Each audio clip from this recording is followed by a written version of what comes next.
Night Witches. Sounds like a B-grade horror flick, right? But nope, this was real. And trust me, it was way scarier if you were a Nazi. They called them the Night Witches, and the name wasn't a Soviet badge of honor. It was what the Germans whispered in terror, Nachthexen. These women flew without mercy, without sleep, and with barely a plane to their names. Welcome to the 588th Night Bomber Regiment, a Soviet all-female aviation squad during World War II that straight-up terrorized Nazi troops under the cover of darkness. Forget fighter jets. These women flew rickety wooden biplanes, Polikarpov Po-2s, made of plywood and canvas. Slower than a city bus, louder than a sewing machine. But when they cut the engine mid-air and swooped in silently before dropping bombs, it was a nightmare. That sound. German soldiers swore it was broomsticks slicing through the sky, hence the name, Night Witches. No radios, no radar, no parachutes, just guts, grit, and gall.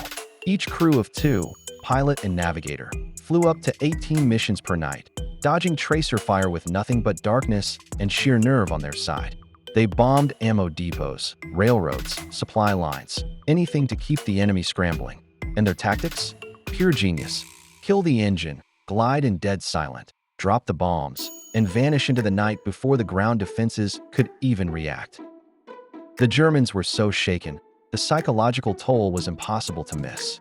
Troops couldn't sleep. They were constantly on edge, jumpy in the dark. So the Nazis offered an Iron Cross to any pilot who could shoot one down. Spoiler alert, few did. Led by Major Marina Raskova, the Soviet Amelia Earhart. Fun fact, Raskova was the first woman in the Soviet Union to earn a diploma as a professional air navigator. She once dreamed of being an opera singer, until she swapped the stage for the sky and became the Soviet military's first female navigator. And she didn't stop there. Raskova personally pushed Stalin to form an all-female combat unit. And Stalin, desperate for every hand he could get, said yes. That's how the 588th Night Bomber Regiment was born. Why only night missions? Because their Po-2 planes were so slow and outdated, they wouldn't survive a daylight fight. This unit had zero chill and zero resources. They wore oversized men's uniforms and shared one pair of boots between crews. But over time, they racked up over 30,000 missions and dropped more than 20,000 tons of bombs.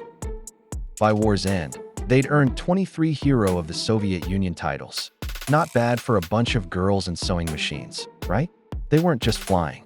They were rewriting what war looked like and proving that real witches don't cast spells, they drop bombs. At night, in silence, and with terrifying precision. So yeah, Night Witches. Less broomstick, more battlefield,